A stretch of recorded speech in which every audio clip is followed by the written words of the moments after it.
Olá, sejam muito bem-vindos a mais um episódio do podcast Mora na Filô. Hoje a pauta tá super interessante. Vamos falar sobre hipnose. Você conhece? Já teve interesse em saber como funciona? Então fica com a gente aqui nesse bate-papo que começa agora. Mora na Filô?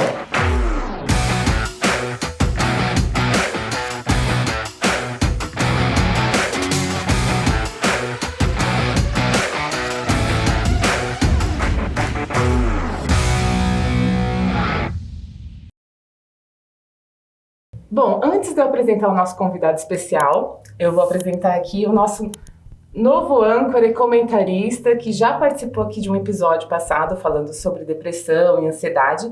Se você não assistiu, clica aqui no card que você pode assistir, que é o Matheus Wada. Ele é psicólogo, psicanalista e também tem especialização em gênero e sexualidade. Bem-vindo de novo, Matheus. Muito obrigado. E o nosso convidado especial de hoje, que vai levar um monte de perguntas, é o Dr. Clóvis Condicelli. Fala assim mesmo? Sim.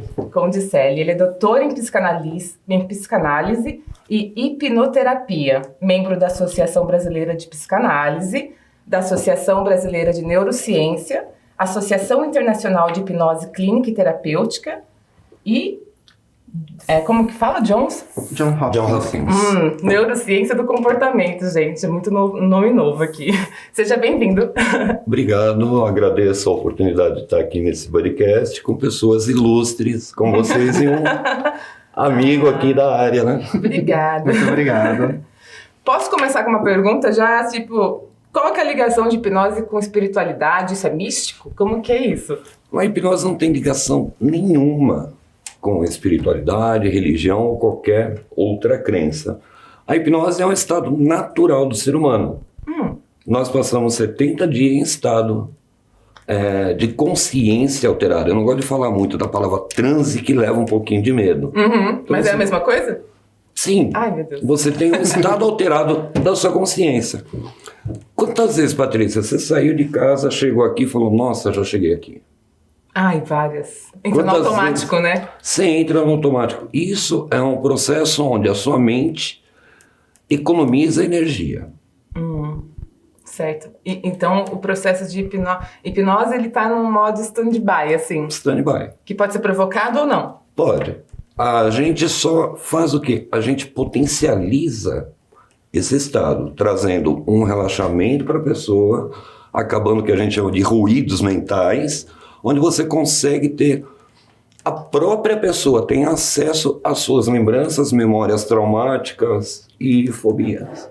Entendi. A gente recupera isso e começa um tratamento terapêutico em cima disso. E a hipnose, o que é? Tem alguma coisa a ver com aquele negócio dos filmes que fica passando pêndulo? Há muitos anos atrás, né, décadas atrás, se utilizava isso. Esse negócio do pêndulo, da vela, é para você manter um foco e se desligar do seu ambiente externo, da sua percepção externa.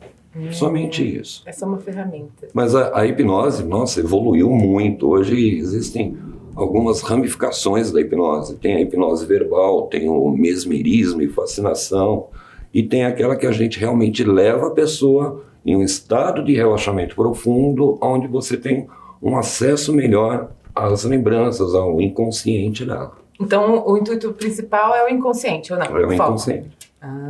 Nasceu quando a hipnose? Nossa, a hipnose começou na época lá do Egito Antigo. Já tem escrituras, registros disso, de os faraós lá e os sacerdotes impondo a mão e o sacerdote recebendo isso. Aí, depois disso, começou com Mesmer, novamente, né? Com o mesmerismo. Mesmer achava que o ser humano tinha um fluido animal, onde ele conseguia, através de mesmerismo e fascinação, resolver questões internas da pessoa. Ele trabalhava muito com pessoas esquizofrênicas. Certo. Aí deu uma parada, depois James Braid, que era um médico inglês na época da colonização da Índia, que ele usava a hipnose para fazer cirurgias nos soldados dele. amputações, remoção de bala. Porque a hipnose também é atiradora, a sensibilidade? Tiradora. Tem essa força. E depois disso veio com Freud, né, veio com Born, veio com Jung, deu uma passadinha ali, olhou, mas não gostou muito e seguiu o caminho dele, porque Freud e Jung eram dois caras que estavam com as suas teses novas, né? Estavam o Jung com a psicanálise analítica e Freud com a interpretação livre. E continuaram. Depois veio, muito tempo depois, veio Milton Erickson, que era um psiquiatra, que começou a trazer novamente a hipnose, e Dave Hellman, que era um locutor, o pai dele era um hipnotista, e os dois começaram a trabalhar mais para o lado da terapia, mas cada um com uma vertente diferente. Por isso que nós falamos que tem a hipnose ericksoniana e a hipnose clínica. São esses dois tipos. São esses dois tipos e está aí até hoje. Qual que é a diferença entre os dois, então? Um é que era médico. Tá. E o outro era apenas um hipnotista, Não hipnoterapeuta. precisava ser médico, Não. exatamente. E tudo bem. Para isso também. E tivemos grandes resultados. Hoje em dia, em Zurique, tem um centro de pesquisa sobre a hipnose. Tá? É maravilhoso. São com neurocientistas, eles fazem tomografia computadorizada, imagem, ressonâncias, dos testes que eles fazem. Então, o maior centro hoje de pesquisa está em Zurique. E na França tem a escola de Nancy, que ainda é uma escola de formação de hipnoterapeutas. E nos Estados Unidos, as duas grandes entidades, né, que é o Instituto Dave Hellman e o Milton Erickson. E acho importante a gente ressaltar essas questões para dizer que quando a gente fala de hipnose, a gente também está falando de ciência, né? Sim, para tirar um completamente. pouco dessa questão de o que a gente chama de paraciência, ou seja, de uma falsa ciência, né? Porque muito tempo a hipnose realmente caiu junto nessa questão de aquilo que está aí para enganar. Sim. Muitas vezes a gente vê alguns cursos por aí vendidos, assim, né? Grandes Vê, problemas. talvez em filmes, como se fosse uma coisa mais de... Controle falsos mental, artistas, vamos usar assim. Né? Sim. Alegoria. Alegoria. Como que o paciente, o cliente, não sei como que pode ser chamado, pode identificar isso, sabe, no profissional? Se ele realmente tem fundamento ou não. É um pouco difícil, porque a hipnose ela não é tão difundida aqui. No Brasil ela está, vamos dizer assim, engatinhando. Nos Estados Unidos e na França, já a cada esquina você encontra Certo. um terapeuta que utiliza a hipnose. Então, é aquilo. Existem profissionais, existem pessoas que usam a hipnose. Mas é aquela coisa, você foi, se sentiu bem, funcionou com você, você pode falar que o cara é um mau profissional? Isso existe em todas as áreas. Né? E tem uma diferença entre hipnotista, hipnólogo e hipnoterapeuta. O hipnotista é aquela pessoa que faz shows. O hipnólogo é aquele cara que estuda a hipnose, não tem assim uma formação acadêmica, faz esses cursos pela internet e vai. Aí é que é o grande problema.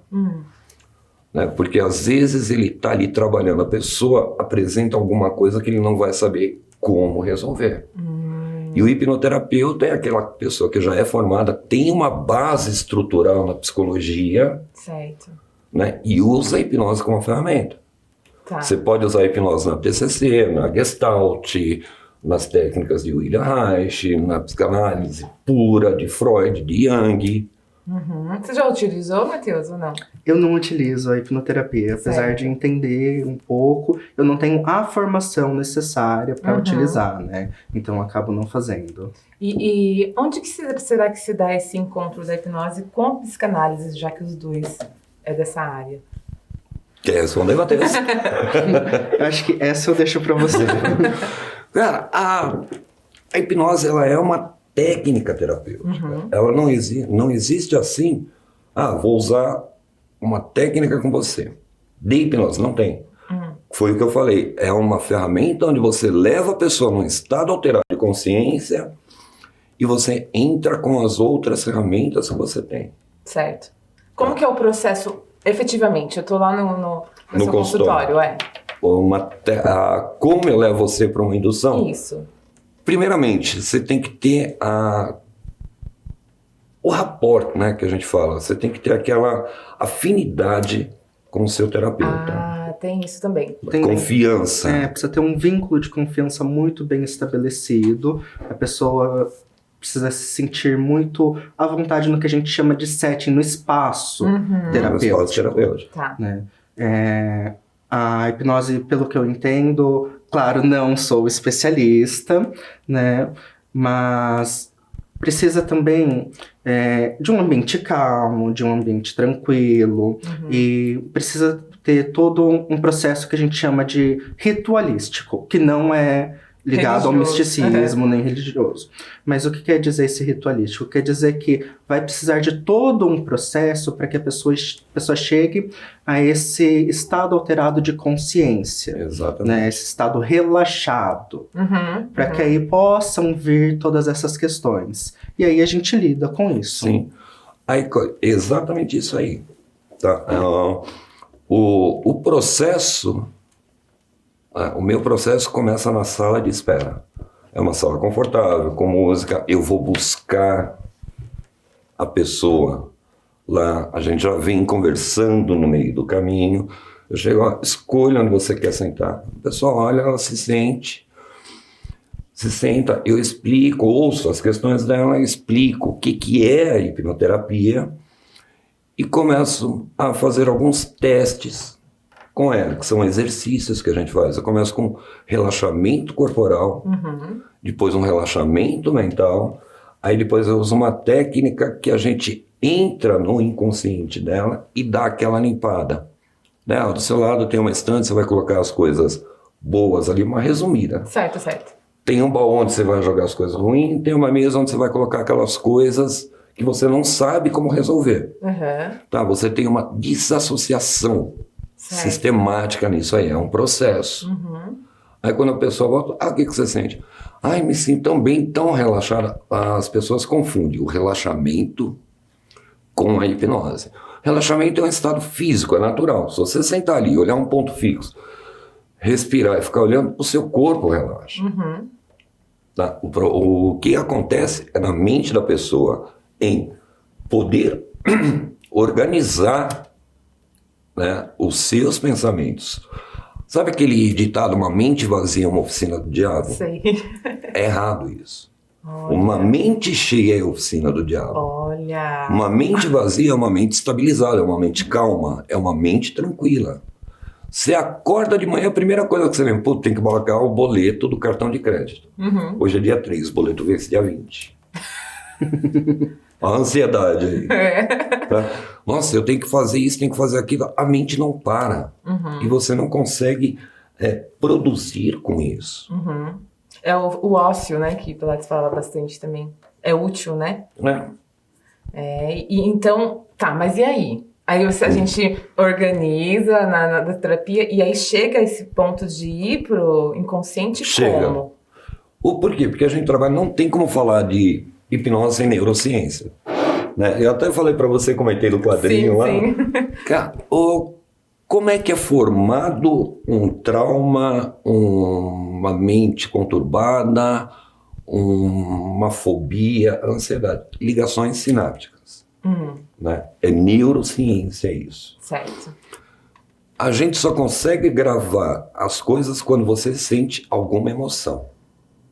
Isso é gravado primeiro no consciente e depois vai para o inconsciente. Você sabe quando você usa o consciente ou o inconsciente? Como? Quanto que é 2 mais 2? 4. Você precisou pensar? Não. Estava no seu inconsciente, você já aprendeu isso. É o contrário do que eu imaginava, então. Tá? O que você fez quando você acordou hoje de manhã? Quando você saiu da cama? Já foi buscar informações. Sim, tá no consciente, então. Tá no consciente.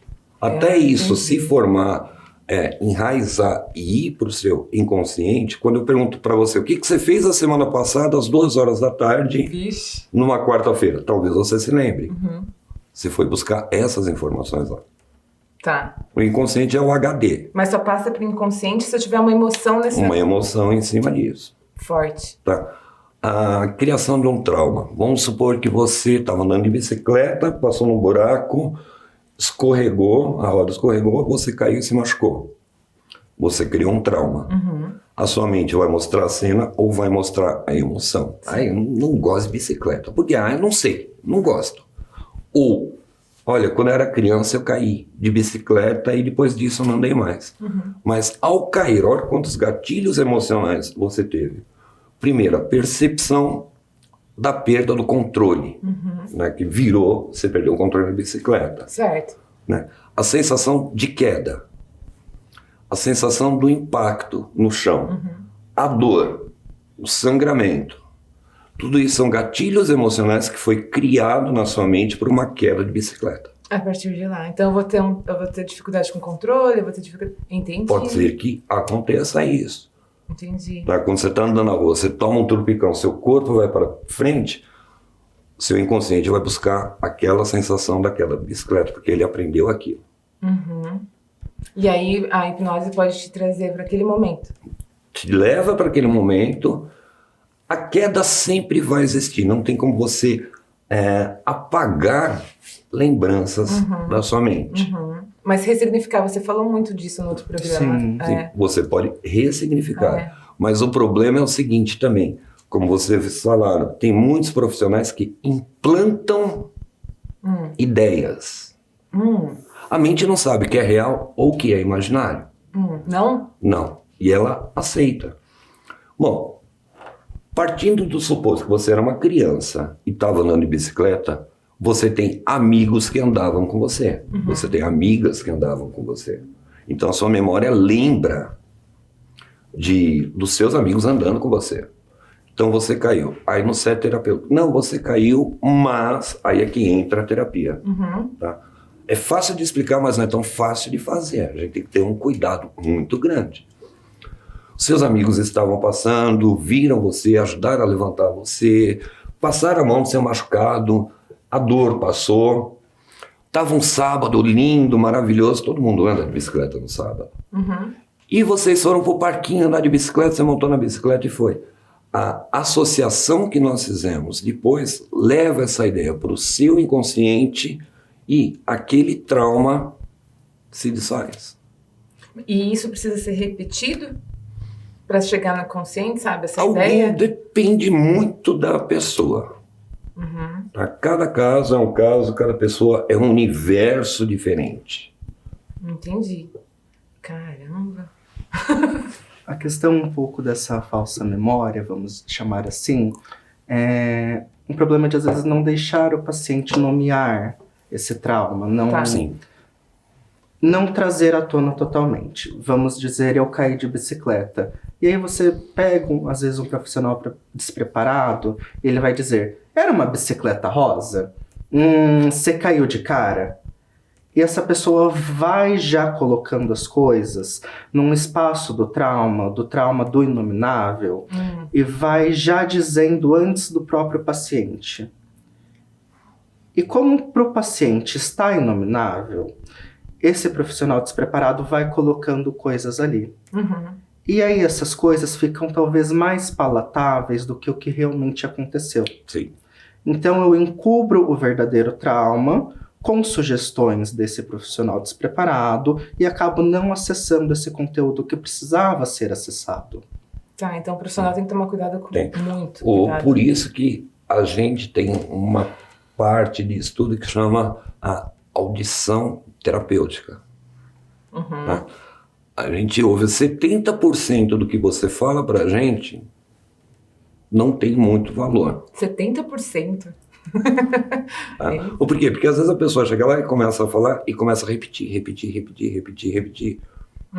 Aí tem certas coisas que pra gente não tem um valor terapêutico, mas tem aquelas nuances também. Né? Eu trabalho muito com a linguagem corporal. Aí eu chego pra Aquela você... já começa a ficar preocupada aqui, né, gente? Eu tô ali, né, na entrevista com você e pergunto, como é que é a sua relação com seu pai? A relação com meu pai, você já quebrou o contato visual, afastou o corpo, teve uma extensão vocal. Eu falei, opa, tem algo de errado aí.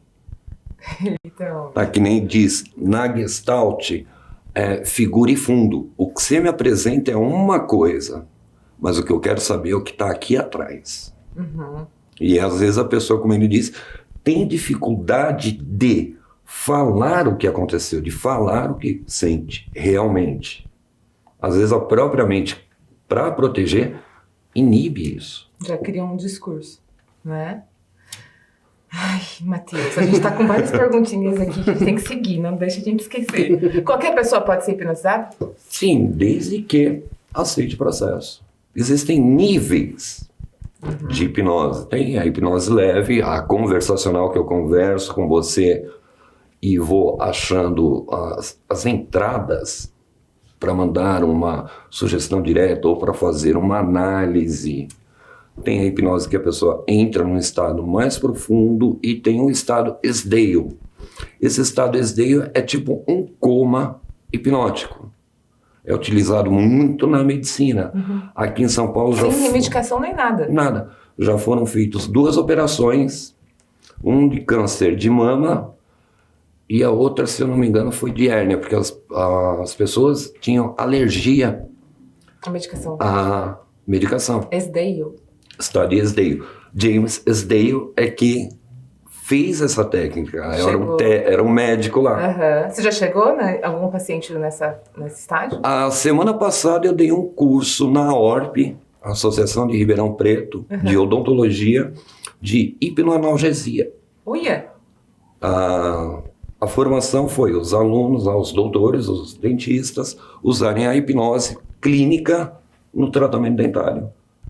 Você tem o quê? Você tem uma recuperação mais rápida, você tem processos físicos diminuídos, salivação, sangramento, você tem o estado emocional da pessoa mais calma, aquela ansiedade, aquele medo do dentista diminui. E falar em medo, é possível a pessoa se auto-hipnotizar? Sim, toda hipnose é uma auto-hipnose. Pra tirar a ansiedade de mim, Matheus. Sim.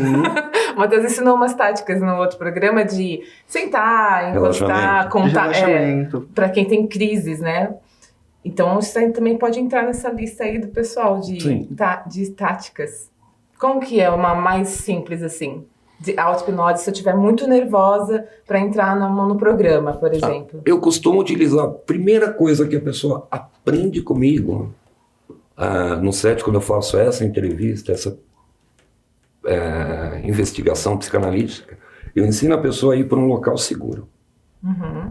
Tá? Ela vai lá, geralmente é praia, campo, onde ela se sente bem. Onde ela aperta o botãozinho, tudo desaparece e ela só está ali. E fica lá.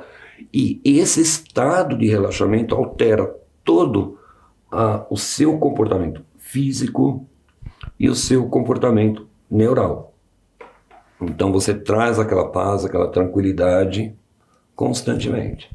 Tá, entendi. É tipo ter um lugar mesmo para fugir daquele instante. Não é bem uma fuga. É um lugar para você se conectar. Tá. Fuga é diferente. Fuga é você não querer encontrar as suas sombras. Ah, tá. Não querer encarar os seus medos. É só um ponto de equilíbrio, então. É só um ponto de equilíbrio. Vou ter aquela reunião, vou lá pro meu canto tranquilo. Bom, tô calmo, tô tranquilo, tô relaxado. Vamos para a reunião. Próxima pergunta, gente. O que acontece no cérebro de uma pessoa hipnotizada? É como se ela estivesse dormindo? Ela perde as ações do corpo? Como que é? Em nenhum momento. A não ser que esteja no estado esdeio. Tá. Mas quando você está num set terapêutico, se eu encostar na sua mão, se você sentir a sala gelada, se eu falar num tom de voz mais alto, você vai perceber tudo isso. Sabe aquele estado em que você está na sua cama, deitado, quase dormindo, mas você ouve o entregador do iFood passando na rua, o cachorro gritando, a vizinha brigando com o marido que chegou tarde? É esse estado. Você tem ali um transiente entre a consciência e a inconsciência. E então é perigoso, assim. A galera fala assim, e se eu for lá e de repente abusarem de mim, então, assim, o extremo. Não existe isso. Não, você vai perceber tudo. o que as pessoas veem também, acho interessante a gente comentar isso em filmes, como aquele truque de mestre, que ele chega e dá uns toquezinhos na pessoa, de repente, nossa, fiz várias coisas contra a minha vontade, também não acontece, Não então. acontece. É, que eu já vi programa comendo cebola. Nós temos o mesoencéfalo, que é o nosso cérebro primitivo. A única função desse cara, o que é? Nos proteger. Manter a gente vivo. Se eu falar para você, Patrícia, num estado hipnótico, sai correndo aqui e dá com a cara na parede. Na sua mesoencéfalo, opa, não, pera, ela vai se machucar, não vai fazer isso. Tá, e essa parte do cérebro não pode ser não controlada. Tem como você. Porque ela já faz parte do quê? Do seu sistema nervoso central. Então ali não tem controle. Então é super simples. É aquilo que tá. Você tem medo de altura, vamos supor. Você não vai lá no parapeito de um prédio de 40 andares. Que parte é essa do cérebro que você falou? O mesoencéfalo. E essa parte, de repente, ela não pode bloquear e não deixar a gente fazer o tratamento hipnótico como uma defesa? Se ela vir como uma defesa, sim. Mas é muito difícil. Errado. É só quando você se sente em perigo. Tá, então. Tem pessoas que eu acho que tem essa dificuldade nesse bloqueio, de repente. Mas aí o que é? Pode ser o rapport com o terapeuta, pode ser a confiança, pode ser o próprio medo de ver o que tem lá. Da pessoa de encarar as suas sombras, certo. De encarar os seus medos, seus traumas. Certo. Paralisia do sono tem alguma coisa a ver com hipnose? Não. Não? Aquele estado também de estar dormindo e estar ouvindo o cara entregando a pizza e a televisão, não tem nada a ver. Também não é um não. estado de hipnose. É um estado transiente onde você está do consciente para o inconsciente. Tá? Quando a gente chega nesse estado, aí a gente aprofunda mais a pessoa. Tá, mas se a pessoa sofre essa paralisia do sono, não seria um tipo de hipnose, então? Por estar entre o consciente? É uma doença mais neurológica. Tá, não é, entendi. É uma disfunção. Então tá. Aquelas auto-hipnoses de internet, que às vezes a gente vê assim, reprograma o seu cérebro para parar de fumar. Isso funciona ou não? Se você acredita que vai funcionar para você, vai funcionar para você. Nossa, poder do cérebro, né? Poder do cérebro. Se eu chegar a falar para você, Patrícia, sua mão direita está tão pesada segurando essa caneta, que quanto mais você olha para mim, mais você respira, mais a sua mão fica pesada. E a qualquer momento, não agora, você vai tentar levantar a sua mão e você não vai conseguir. Levanta a mão. Ficou pesada. Esse negócio... Não. Ai, gente. O que eu fiz? Eu apenas aliciei a sua mente que o seu braço estava pesado. E ele sente aquilo e você assim. sentiu o seu braço pesado. Você tentou mover, eu vi que você deu uma puxadinha. Mas aí o que a sua mente falando? Opa, não, pera, isso não está acontecendo comigo. Bom, a outra era podemos hipnotizar a pessoa contra a vontade dela, já respondeu que não? Não, nada funciona sem a permissão da pessoa. Tanto um processo terapêutico comum como a auto-hipnose. Qualquer processo terapêutico. Misticismo e religião, a gente já falou também. Parapsicologia, o que é parapsicologia? Parapsicologia entra no campo do que a gente chama de paraciências. Ah, tá. São aquelas ciências que não têm uma comprovação científica. Certo. A gente já falou também no começo.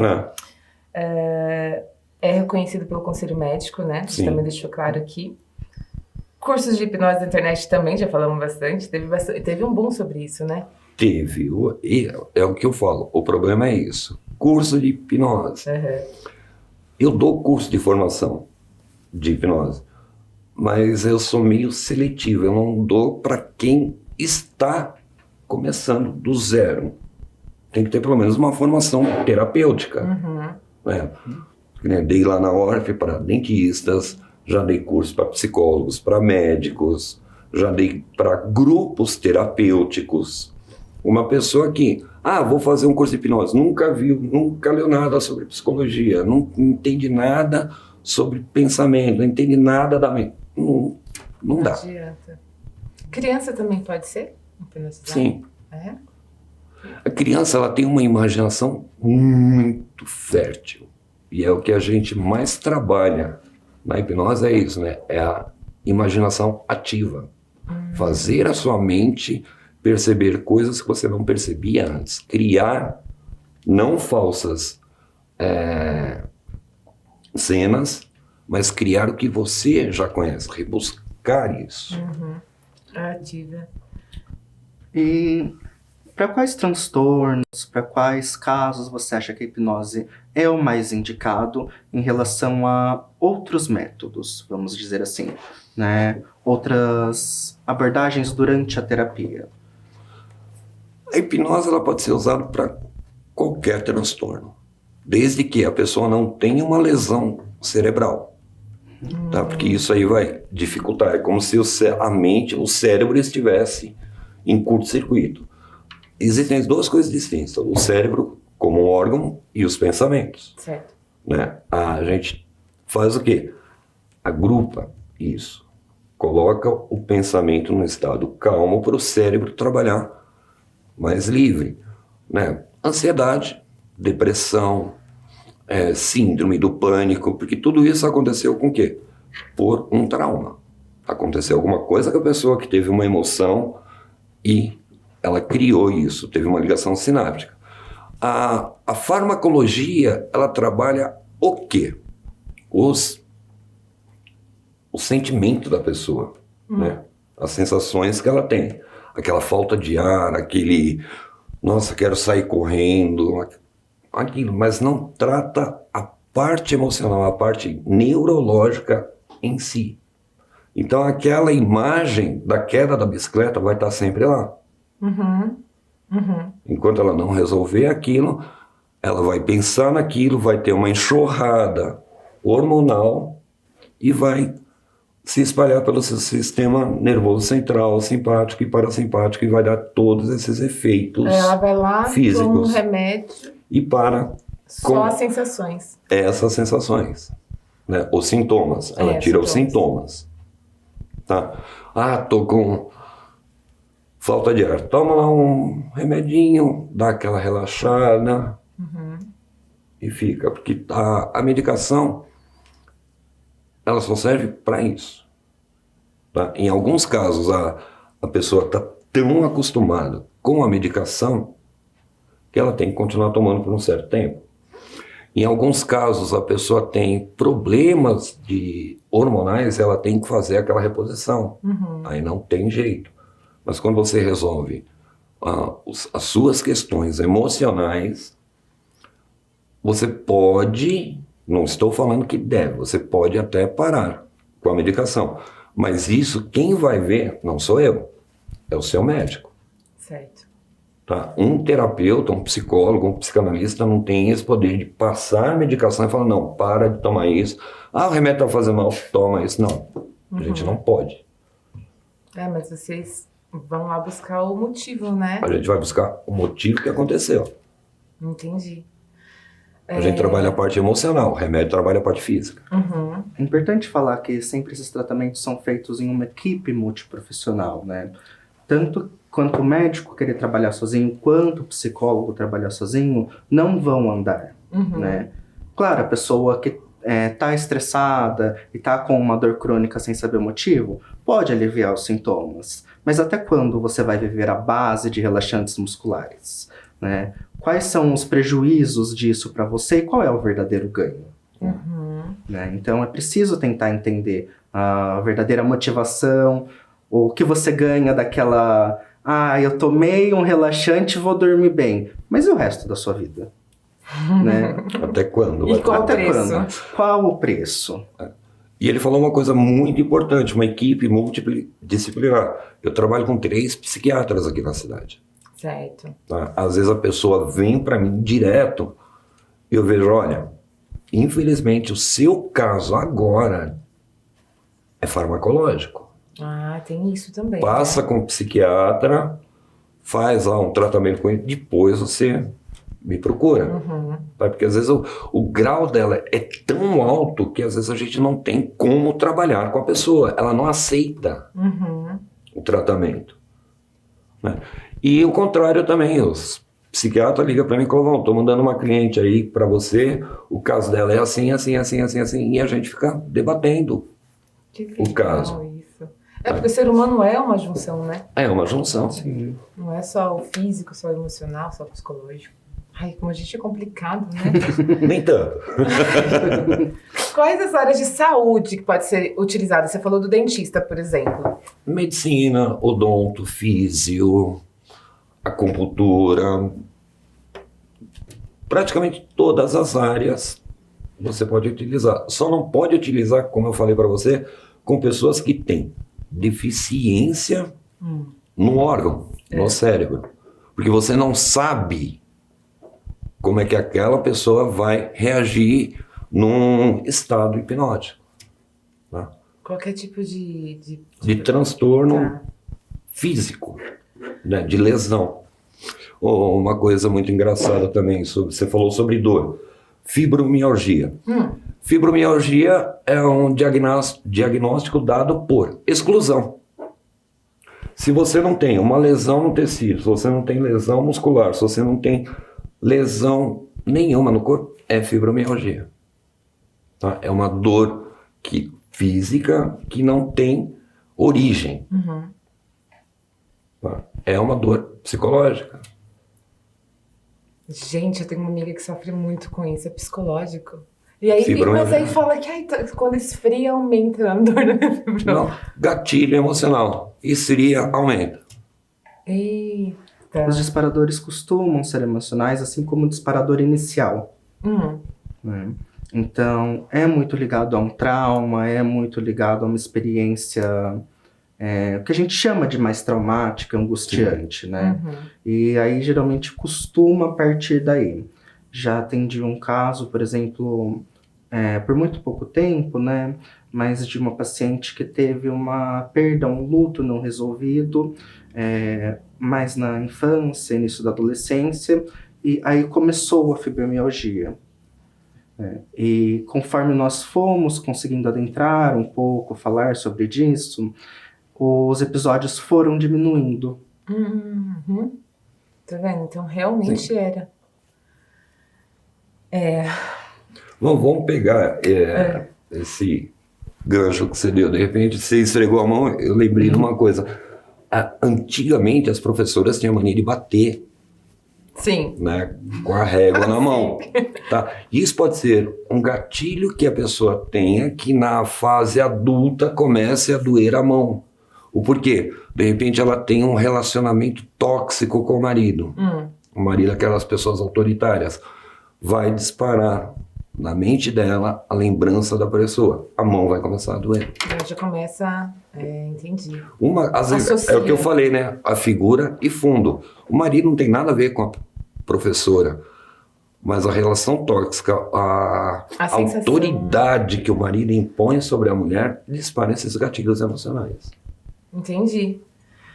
É possível também colocar essas práticas no corporativo empresarial? Sim. Como que seria? Quais as vantagens? Não é muito a minha área. Tá? Eu tenho amigos que fazem palestras motivacionais e que utilizam a hipnose para isso. Tá? Às vezes eu acompanhei um amigo meu uma vez, ele chama uma equipe, conversa um com um, vai fazendo os tratamentos, mas dá para fazer. Não é a minha área, eu não conheço muito isso. Entendi. Mas quando a pessoa me procura particularmente, tá? Eu sou vendedora, eu queria melhorar a minha técnica de venda. Eu tenho que entender como é o mundo dela na área de trabalho para poder fazer o tratamento, fazer isso. Às vezes a vendedora tem medo de chegar no cliente. Tá. Às vezes a vendedora quer vender tanto, vai com aquela empolgação que acaba afastando o cliente. Então, até no corporativo ser individual, não tem jeito. Sim. Para criatividade, para artistas também é legal? Também é legal. Por quê? Porque quando a pessoa entra num estado... Geralmente, artista, quando está compondo, quando está produzindo, quando está fazendo a coisa, ele já está no estado alterado de consciência. Para ele, a percepção externa desaparece e ele está ali fazendo o trabalho dele. Então... um estado... É possível, então, quando a gente está bloqueado, a gente não está conseguindo auto-hipnose, então. A gente não está conseguindo concentração, seria isso? Entendi. A mente fica devagando, pensando em outras coisas, você não consegue concentrar naquilo que você tem que fazer. Nesse caso, então, se a gente pensar que essas pessoas que focam em uma atividade estão nesse estado alterado de consciência, a hipnose poderia ajudar, por exemplo, pessoas com TDAH, ou pessoas com TDAH têm mais dificuldade de entrar nesse estado hipnótico? Como funciona? Tá. O TDAH, como é que funciona a mente? A mente vai atrás onde tem dopamina. Já começa por aí. Dá prazer para a mente. Uma pessoa que tem TDAH, ela não tem interesse em certas coisas. Esse TDAH é uma briga que a gente tem, né? Gigantesca. A mãe chega, ai, meu filho tem TDAH. Tem TDAH? Quantos anos tem? Ah, ele tem 8 anos, beleza. Ah, ele vai mal na escola. Tá. Garoto, vem aqui. Ô, configura meu celular. Como é que uma criança que tem TDAH configura um celular, fica horas jogando videogame, passando de estágio, conversando até com outros pessoas, jogos online, entende os jogos que às vezes muitos são em inglês. Ela apenas não tem foco para o estudo. Não é interessante. Albert Einstein foi expulso da escola. Né? E, hoje ele teria TDAH. Sim. Então é isso. Eu tive uma aluna que realmente ela tinha dificuldade, uma cliente que tinha dificuldade para estudar. Ela estava na faculdade, estava fazendo medicina veterinária. E eu perguntei para ela, o que mais você gosta? Tocar bateria. Beleza? Eu arranho um pouco de bateria também, então eu conheço o mundo dela, né? Levei ela para um estado alterado de consciência, coloquei ela no local seguro dela, que era na casa dela. Ela tinha um quarto onde ela ensaiava. E ela sentou ali na bateria e todos os livros ali em cima do bumbo, do prato, do disco, onde ela tinha que estudar. Resolveu o problema dela. Ela, quando ia estudar, ela começava a fazer o relaxamento, ia para o estado seguro dela e começava a estudar. Ela se sentia que estava ali sentado com a bateria. Quando ela começava a perder o foco, ela voltava a fazer exercício e continuava. A vida acadêmica dela melhorou bastante. É você ensinar a sua mente a trazer a dopamina para onde você precisa. Isso funciona para o pessoal do TDAH também. Também. Entendi. Então a pessoa em si ela tem que achar o que dá prazer para ela e associar à obrigação, é isso? E TDAH é um diagnóstico meio complicado para você dar, porque tem a mente desperta e tem realmente os casos profundos de TDAH. Qual que é a diferença? A mente desperta é o seguinte, cara, isso aqui não me chama atenção, mas eu vou fazer aquilo. O TDAH é aquilo, se ele está aqui mexendo no copo, ele vai para o celular, larga, vai para ali, larga, ele não consegue focar e fazer uma atividade do começo ao fim. Ele não consegue nem escolher o que interessa. Nem escolher. Entendi. Isso é um TDAH já mais avançado, mais profundo. Mas foi o que eu falei, né? Essa criança joga videogame, mexe no celular, vai mal na escola, é TDAH. Opa, pera. E a gente precisa entender também um contexto que a gente está vivendo de salas de aula muito grande, de estímulos, de professores que estão sobrecarregados. E a gente está falando aqui de professores que muitas vezes são ótimos professores, preparados, porém chegam e tem que dar aula para 60 alunos. É desumano, né? Isso. Sim. Como que você, uma pessoa, um adulto, vai cuidar de 60 crianças? E às vezes estamos falando de pessoas que precisam fazer jornada tripla. Exatamente. Eu moro, na minha rua tem um colégio particular. E quando eu desço a rua de casa, tem 3 salas, mais ou menos, desse tamanho aqui, com 15 alunos dentro. E a janela fica virada para o lado da rua. E a minha rua é movimentada. Como é que uma criança que está ali com 15, com mais 14, uma professora estressada, né, que puxou uma jornada de 3, né, períodos, exato. Com uma sala que você olha assim, visualmente não tem estímulo nenhum, vai prestar atenção na aula. Não tem como. Isso Não a gente tem. está falando, às vezes, a maioria das vezes, vamos ser realistas, estamos falando de salas que às vezes, vamos parar de usar às vezes. Um vício É bem meu. comum. Ó, neurolinguística. Estamos falando de sala com luz que já não funciona, com um ventilador que está queimado há 6 meses, né? Ah, hoje faltou o giz, porque não estamos falando de um quadro branco também. Uhum. Então é uma sala super populada, quente, com um professor que já está desgastado. Ai, meu filho não tá indo bem. Aí chega o pai, o que você tá fazendo? Nossa, é complicadíssimo. Porque meu filho não tá prestando atenção na aula. Mas, moça, sabe, você tá mandando seu filho com um iPhone, por exemplo. Ou com um celular com joguinho. Não vamos nem usar um celular com joguinho, né? E aí o professor tenta, vamos deixar o celular aqui na minha mesa? Nossa, Acabou o mundo pra criança. acabou o mundo pra criança. Porque aí os pais não controlam em casa. E não é só pais que não querem controlar, pais que não conseguem. Porque às vezes os pais também estão em dupla jornada. Exatamente. Terceiriza a educação, né? Exatamente. Terceiriza. Você falou de celular, já tem até no CID um código para isso, né? Chama-se momofobia. É o medo de você ficar desconectado. Já tem um CID. Sim. Já tem. E há uma ansiedade muito grande desse não estar na tela. Vamos pegar alguns exemplos. Quem come sem assistir um videozinho? Quem não entra? Exato. Ou, eu vou ver novela enquanto eu cozinho. Eu vou assistir um YouTube. Eu preciso assistir um TikTok antes de dormir. E aí acaba assistindo 3 horas. Vou ver o Morar na Flor.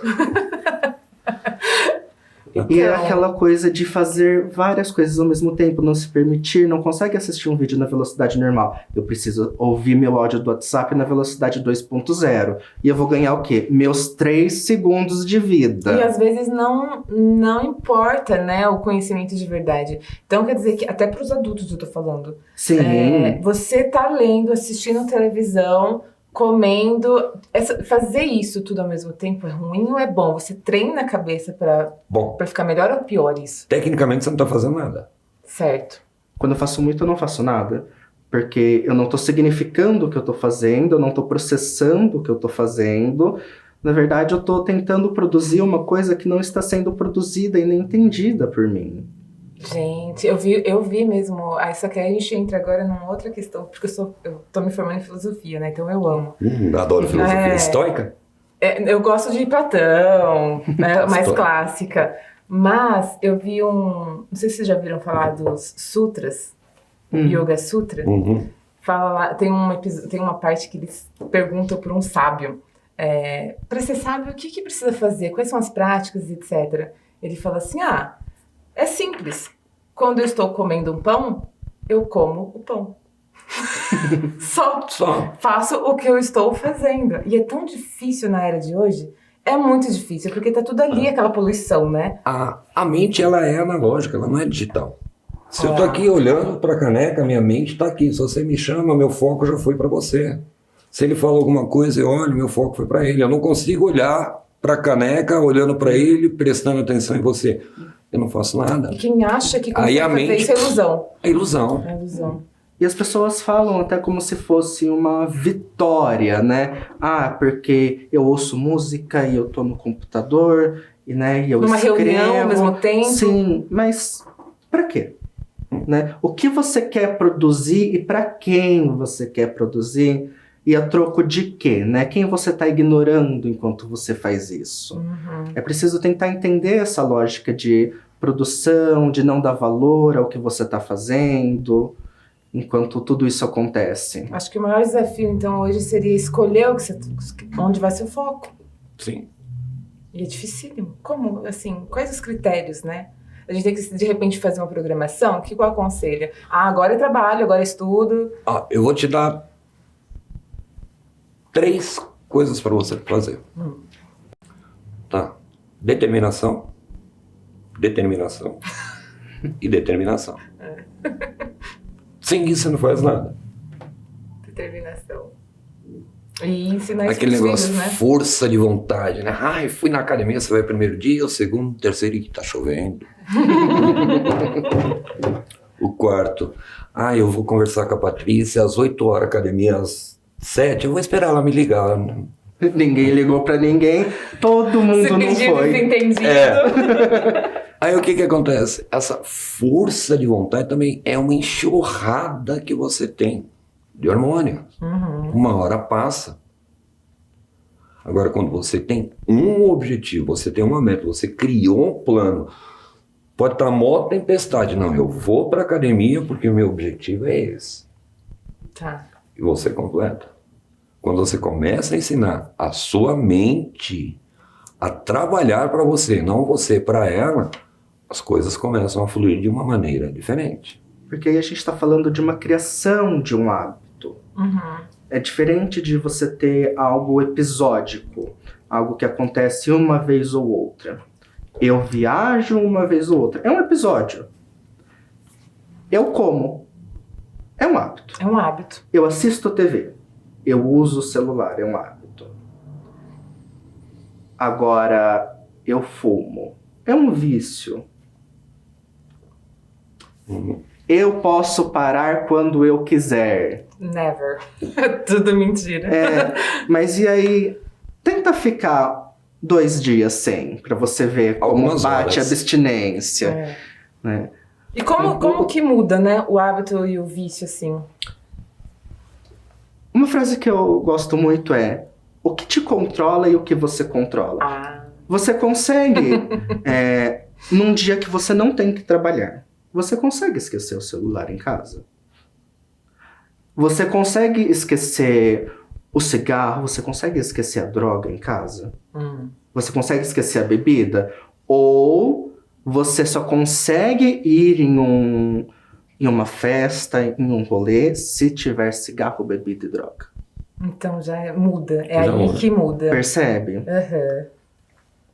Porque eu saí com os meus amigos e ninguém usou o celular. Mas eu não vou na casa de tal pessoa porque não vai ter bebida. Mas você vai pelas companhias ou você vai pra se embebedar? E aí percebe como a gente volta no papo do que é ensinado? Do mesmo jeito que a gente ensina para uma criança que tudo bem ela ter os brinquedinhos em volta dela, enquanto ela tá com o celular, com o tablet, enquanto ela tá assistindo TV no horário de comer, ao invés de comer e conversar com a família. Tudo bem ela ter o celular dela ou a TV, enquanto ela estuda. E aí como que a gente leva ela pra escola e fala aqui não pode, se em casa pode? E é tão complicado, Má, porque tipo assim, eu sou mãe, ela tá com 15 anos.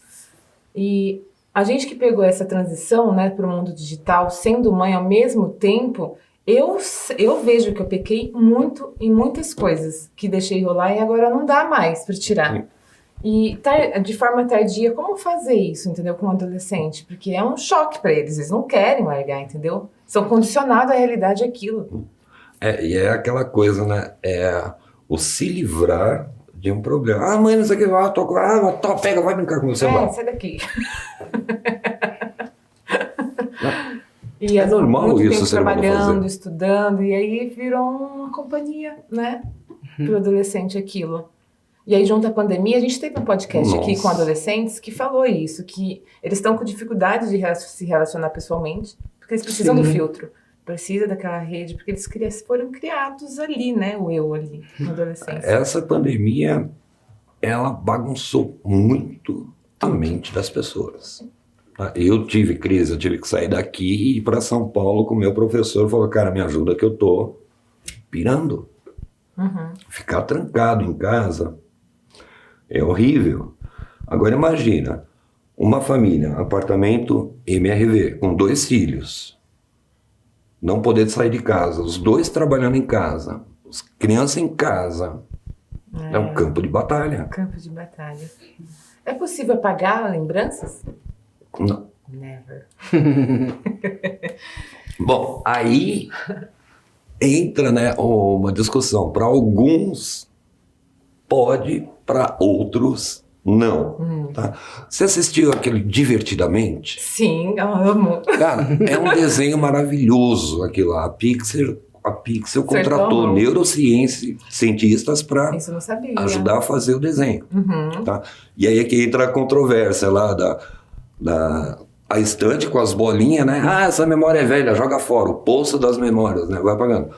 Para alguns da área de saúde, psicólogos, psicanalistas, psiquiatras, pode sim apagar memórias. Para outros, não. O que nós temos ela vai para um lugar tão profundo no seu inconsciente, tá lá. É difícil achar, mas tá. Não vai ser apagado completamente. Mas você quer entender como é a mente humana? Assista Pix. Ou Divertidamente. Divertidamente. O Dimas já avisou ali que tá acabando, é sempre assim, Matheus. Quando o assunto tá maravilhoso. Quando tá que gostoso, né? Que raiva. Eu queria entender, porque a gente falou aqui sobre a possibilidade de levar para o inconsciente quando ele é marcado pelo sentimento, por uma emoção. Como que eu posso, se pode, como usar isso, por exemplo, para estudo, a favor de estudo? Eu quero não quero memorizar, eu quero aprender. Tem alguma técnica para isso? Estou estudando, como que eu posso, de repente, levar aquilo para eu aprender? Primeiro, quando você tem foco, concentração e atenção, o que você está lendo já fica gravado. Não fica no consciente só, de repente? Lembra que eu perguntei? 2 mais 2? Sim. 4. Isso você aprendeu lá embaixo, lá no comecinho da escola. Isso já foi para o inconsciente. Depois de um certo tempo, as memórias vão para lá. O cérebro limpa o HD. Por repetição, nesse caso. Por repetição, ele vai para lá. Tá? Quando sua mente aprendeu que 2 mais 2 é 4, já ficou gravado lá. Existem técnicas, sim, de memorização. Né? Nós temos um campeão aqui sul-americano que ele decorou, acho que foi 5 ou 6 baralhos, a sequência que as cartas estavam. Mas porque tem uma técnica de memorização chamada Palácio das Memórias. É um lugar onde você conhece muito bem. Tipo, aqui o seu estúdio. Tem a mesa, tem o quadro, tem esses enfeites. Em cada enfeite desse você coloca um post-it. Aí você vem entrando e vem vendo o que está ali. Mas isso também é técnica,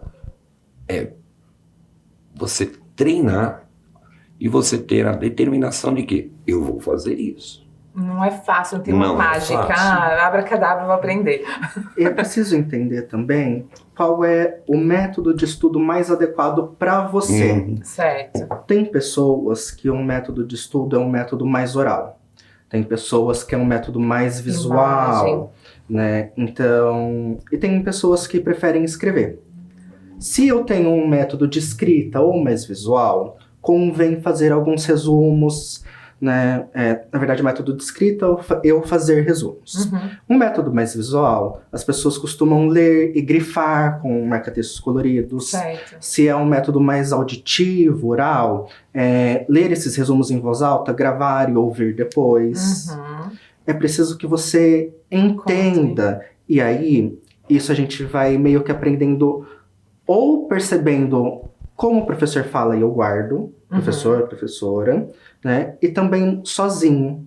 Isso eu digo sozinho, mas em casa, né? Quando alguém senta para estudar comigo e eu tomo a matéria de mim, né? Ou quando eu tento fazer isso sozinho. É um pouco mais complicado, porque às vezes a pessoa não tem esse suporte. Né? Certo. Mas você tem que ver qual é a melhor técnica sua. Individualmente. Os meus livros é tudo. Você risca tudo. Anota. Eu não consigo ler PDF. Eu também não, morro de raiva, gente. Nossa, professor, tem um livro legal aqui, eu vou mandar pra mim. Eu começo a ler, né? Interessante, eu vou ler. Pendrive, vou lá, imprime pra mim. Eu também. Eu tô conversando aqui, eu tô riscando tudo. Se eu chegar em casa, pegar um livro, não tem nada arriscado, nada grifado, eu não li ainda. Clóvis, você quer falar mais de alguma coisa importante que a gente esqueceu de pôr em pauta? Eu creio que não. O assunto que nós abordamos aqui foi legal, foi gostoso. Tá, é bom ter Não é? um amigo da área para debater também, para expor as ideias, né? São duas vertentes psicanalíticas diferentes. Mas é legal, mas tudo focado em uma coisa só, ao bem-estar da pessoa. Sim, sempre. né?